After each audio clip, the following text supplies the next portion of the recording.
الذين آمنوا وعملوا الصالحات فلهم جنات المأوى نزلا بما كانوا يعملون.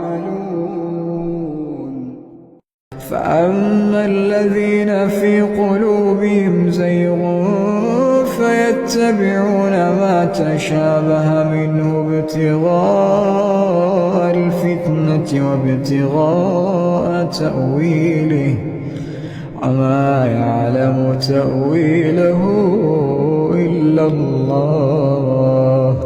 والراسخون في العلم يقولون آمنا به كل من عند ربنا وما يذكر إلا